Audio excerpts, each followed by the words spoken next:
Sasha Martinengo. Storming down the pit lane. Weekdays from 12 to 2 p.m. Central African Time on balls.co.za. All right, it is great to welcome back into the studio here this afternoon on Gearz and Balls Visual Radio, the super talent of Brad Binder. Brad, great to see you again.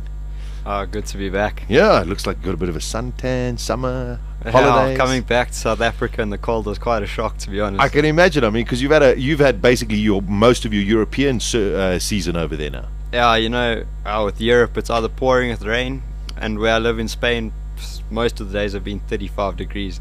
What a tough life, eh? Horrible. Listen, for those who don't know, of course, Brad Binder races in Moto 3, which is part of the whole MotoGP setup. And we spoke to Brad, when was it, a couple of months ago? Yeah, I think about 2 months ago. About 2 months ago. And we've been following your progress, we've been following your tweets. But before we get onto the racing, you're back in SA because it's sort of like a summer break for Europe. And I mean, you got a very busy schedule. I mean, we were lucky to get you here this afternoon because you've just become an ambassador. For what? Tell us. Yeah, I've been doing a few things for the Sunflower Fund. Terrific. Yeah, and the Rhino Foundation as well. And yeah, I'm basically trying to build my brand and yeah, helping people along the way. I think that's incredibly admirable. I mean, especially somebody at your tender age who's giving back already when you're still trying to get there yourself as well. I think that is terrific. So listen, let's talk about racing since we last spoke. How's it been going? We've been following your progress. We've had a couple of very good qualifying results. What's been going on? Well, my year has been so up and down lately. Yeah. I've had good qualifyings, good sessions, and then been doing well in the races. My bike breaks, or I crash, I ran off track, or nothing's gone right so far, but I'm getting there. Every race I'm improving a little bit, so I think by the end of the year I'll definitely be able to put it together a few good results. No, listen, we're incredibly convinced. Just want to let you know, I think it was last week, I was chatting to Dave Peterson on air here, and I tell you, he couldn't speak high enough of your achievements and what you're doing out there. So believe you me, you have tremendous support here in South Africa, which is really great. And coming from a guy like Dave Peterson, I sat there and went, wow, you know, if Dave says that this kid's good, then you got to be good, that's for sure. I'm trying my best, that's all I can say. Well, you know, and that's all that counts. Is the team happy with you? Well, the team, every time I can make a small mistake or something, they say I'm 16. It's what I'm meant to do. So that's terrific. Yeah, the team's quite happy with me. Yeah. But yeah, I've had so many problems this year with engines and with it being Moto 3 and a new class, everything is just up in the air. Like one time the engine would break because it's not getting enough lubrication. The next time some other thing would happen, and it's just a real hit and miss here, I think. Okay, well, no, I'm glad you bring that up because, I mean, you know, when it comes to four-wheel racing, you always get cars that break and this, that, and whatever. But traditionally, in two wheels, in motorcycles, you don't really have a lot of technical kind of hiccups. But you say, I mean, it is a new formula. It is a new startup kind of series. So I suppose it's not just you. It must be a lot of the other guys that also have technical issues. Yeah, for sure. Everybody's battling a little bit this year.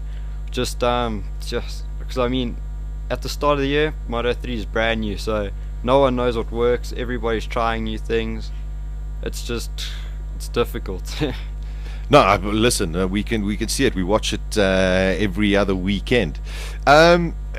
Since we last spoke, I mean, something, you know, when you've been on track at various circuits, has been some kind of highlight that's come through, even if the weekend itself didn't finish off the way you had anticipated.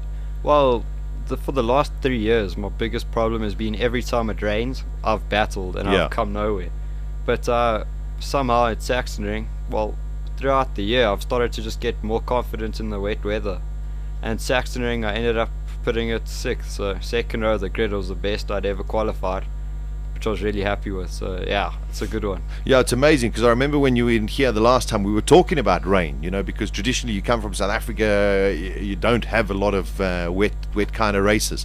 What I mean, we'll talk about because there's so because I'd heard that you were now going to be Jorge Lorenzo's teammate. You know, because I know that Spies has just said he's not there. So I thought, man, Moto3, here we go, Yamaha factory. I wish, if only.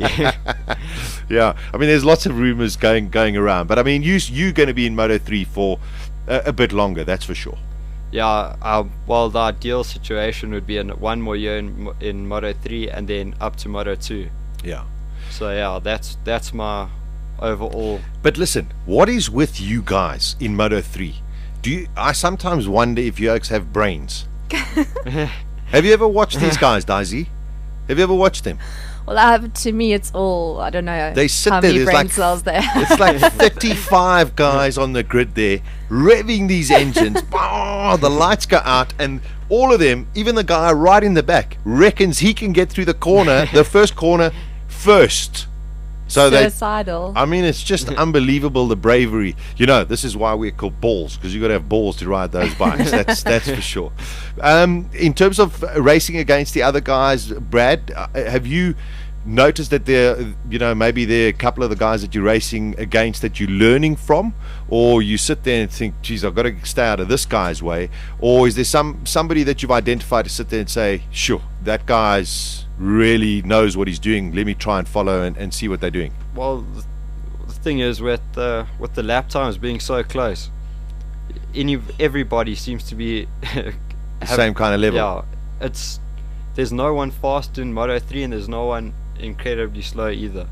So if you 1 second off the pace, you can be in 26th position. Yeah, it's incredible. It's so difficult, and with the way the guys ride, it's like coming from Rookies Cup. Yeah, where the guys have no brains. I'm talking nothing. Okay, so you actually do develop some brains as you go up the ladder. Yeah, no, these guys are a lot more calm. When they ride into you, you don't both crash, only you crash. Oh my word! I tell you, it is. But let's just go. I don't know if you saw over the weekend. Did you see Ronan Cornby's high side? Yeah, I saw. It was quite a big one. Yo! Wow, we spoke to him on Monday. He was feeling pretty sore. I can tell you that was a big one. I suppose on a slightly smaller bike, when you do have that high side, that thing's going to flick you quite a long way. Unfortunately, you haven't had any major kind of accidents, in terms of injury to yourself. Yeah, this year I've only broken ribs. So only broken ribs. Yeah, only broke ribs. Yeah, how was your? Yeah, I only broke ribs.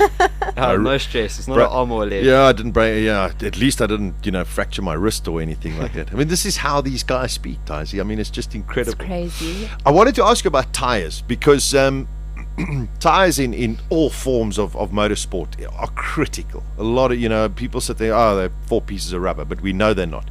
And you say now you've improved so much in the wet weather kind of driving. Is that also because of the tires that you're using? You're understanding how the tire works in terms of how it gets heat into it, the pressures that you're using? Well, I think in the wet conditions, the biggest thing is you just got to trust your tires. If you don't have a good feeling and you're not confident on the brakes or on the throttle, you're going to just be nowhere. So the best thing to do is just go out there, just know that your tires are going to hold, and pin it. You've got to have a lot of faith to do something like that. This is the kind of attitude everybody should have in their lives. That not just people who do motor racing. Because if you just sit there and go, I've got the confidence in whatever I'm doing, and just go out there and do it, what's the worst can happen? Very true. Worst that can happen is you can fall down or fail or something, or you can crash. You know what I mean? Not so bad. How many sets of tires do you guys get for a race weekend? Well, I'm talking dry tires now. Never mind wets. Yeah, usually what we do is we have got 3 practice sessions, a qualifying, and then obviously a warm up in the race. Yeah. For the 3 practice sessions, we use 1 pair of tires for each practice session, and then for qualifying we use a qualifying tire, which is a soft, all right, which lasts like 2-3 laps max. And that's the rear tire? Front no, just rear, sorry. Just the rear? Yeah. Okay, so the front is standardized for everybody? Yeah, well, we can either run the hard front or the medium front, but at most tracks this year we have used medium. Yeah, I think it was only Silverstone where it was like really cold, so you use and it was tearing the medium, so I ended up putting a hard on. Sure. Yeah, no, I mean it's pretty awesome stuff. We were talking off air, Brad. I mean, there's loads of rumors going around. It was silly season in motorsport. We've heard that Ben Spies is going, so now we're talking, Jorge Lorenzo, hoping that Brad Binder gets the ride. We need a little bit more backing or something like that. But I mean, in the MotoGP side, Casey Stoner's going. Yeah, I think you summed it up perfectly when you said silly season. Yeah, it is the silly. Is he going? Yeah, well, the latest thing I heard was that Honda had offered him a private jet from Australia to each race for him and his family, and they're going to double his salary for next year if he stays. Wow. Not a bad deal. Not a bad deal at all. Casey Stoner Airways. Yeah. So Casey Stoner, so we don't know. No, yes, no, whatever. Ben Spies, one has to assume do you think he'll stay in MotoGP or go back to perhaps Superbikes? I honestly think he'll stay in MotoGP. Okay. But I have no clue where he's going or what's happening there, but I don't think we'll see him back in Superbikes next year. All right. Okay, then Superbikes, because Superbikes are great competitive series at the moment as well. Guys like Valentino Rossi. I mean, he's Italian, he's on the Ducati bike, he's got all of the backing, well, Ducati now because it's owned by Audi. But there's so many rumors about him that maybe he takes the Philip Morris money and goes back to Yamaha. I mean, have you heard things like that? I mean, it's just crazy at the moment. Guaranteed, in every rumor you hear, at least every second one's got something to Valentino. So who knows what to believe. Yeah, I know, it's difficult. Then Nicky Hayden, I don't believe will stay at Ducati. No, from what I hear, he's going to go back to World Superbikes and take Checo's ride. Okay, yeah. But obviously, yeah, like you said, silly season. No, Nobody really knows. Nobody knows. Carl Crutchlow, I suppose, has been spoken about to go to Ducati as well. The one thing that we are doing here on Balls, Brad, is we're giving away a trip to Vroom. I don't know if you know what Vroom is. Next year, every year, Ferrari and Ducati have a skiing little jaw just before the season starts for MotoGP and for Formula One, and they go to the top of the mountains and ski all over the place, and people can go there. We're giving away one of those trips, so we can get you entered. Okay. All right. This is what you have to do, because I don't know if you saw, Ronan Quamby held up a big sign. Oh yeah. It said, "When I'm not racing, I listen to Balls." And it was on TV. So we need something creative from Brad at Indianapolis. Don't stress, I'll make a plan. But then you can give the prize to me, seeing that you are in Spain at the moment. I'll keep it for myself. Oh no! Yeah. Going forward, I mean, Indianapolis, going to the States. That was the first time you raced. Well, I got my first wild card in MotoGP. All right. At this round last year. So luckily, now going to this round, I know the track. I've been with my team for a while, so yeah. I think it's going to go well. I'm sure it'll go well. How many more races you still got this season? I think there's 8 races left. So, I mean, it's still a very, very hectic season coming your way. Indianapolis, and then where you stay in stateside for a bit, or then do you come straight back to Europe? East? What we're doing is we're going straight. Well, no. What we're doing is we're going to Spain, staying there for 2 days, then flying to America. Mm-hmm. Then from America, the following weekend's Brno. So then it's back to Czech Republic. Europe. Yeah. Phew, okay. Yeah, it's a great it's a great series. I mean, we love watching it. And the Moto 3 and Moto 2, I got to say, are the highlights. The MotoGP has got to find its feet again. You know, getting a little bit boring. It is. Yeah, it is. Well, listen, when you've got talents like Jorge Lorenzo, I think he's just streets ahead of everybody else at the moment. Jeez, he's good. Honestly, I think him and Casey Stoner are in a league of their own. Yeah, it's just I mean, sometimes, I think it's sad because people sit there and go, it's getting a little bit boring, but you don't realize the talent that these guys actually have. You know? I mean, you're there right next to it all of the time. If you can ever get the chance to watch them, Casey Stoner can go out on the 3rd lap at a new track. I reckon he could set a new lap record. It's incredible, eh? It's crazy. I don't know how he does it. And it's amazing how that bike is just fitted around him like a glove. I mean, he had a couple of bad ones. He fell off, and then he tried to chase Danny and fell off as well. But he's an incredibly. I'm not a big fan of his. I'll be honest, Casey. Don't stress, me neither. Okay, but I tell you, he's an incredible talent. I reckon he's one of the best riders ever. Yeah. But one thing that I'd like to see is Danny Pedrosa doing well. Yeah, you know what? It's his time, eh? Yeah, he's been in MotoGP for so long. I think it's about time he gets a world championship. And I think he's broken just about every bone as well. More than he hasn't, I'm sure.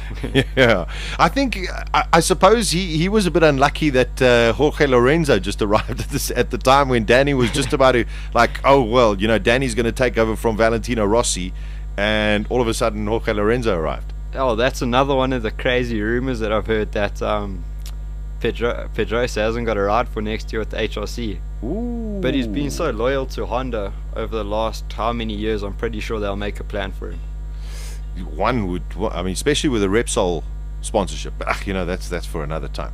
So going forward, Brad, Indianapolis, and then Bruno, as you say, technically, if you can get the bike right, you're confident that I'm confident you're going to get some big point scoring positions in the last 8 races. I reckon for sure I can get easy top 10 and maybe a couple of top 5s. If I can just get everything perfect, everything to go clean, I'll be alright. No, we know that as well.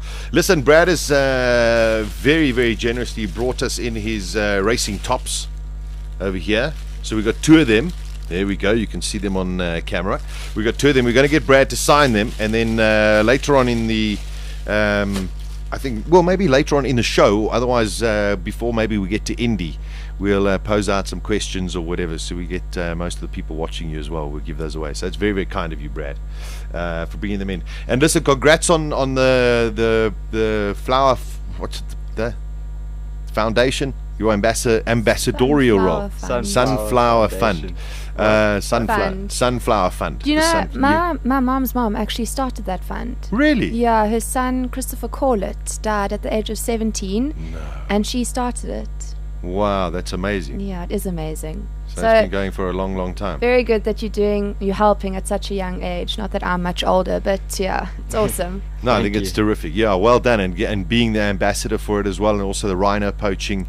I think it's great, Brad. And you know, keep your profile out there. We'll definitely support you right here on Balls and Gears, and we wish you well, my friend. It's great to see you again. Thank you very much for having me today. There we go, Brad Binder. Watch him in 3 weeks' time, Indianapolis for Moto3. Gearz on bulls.co.za with Sasha Martinengo. He's kept himself out of trouble. Weekdays from 12 to 2 p.m. Central African Time.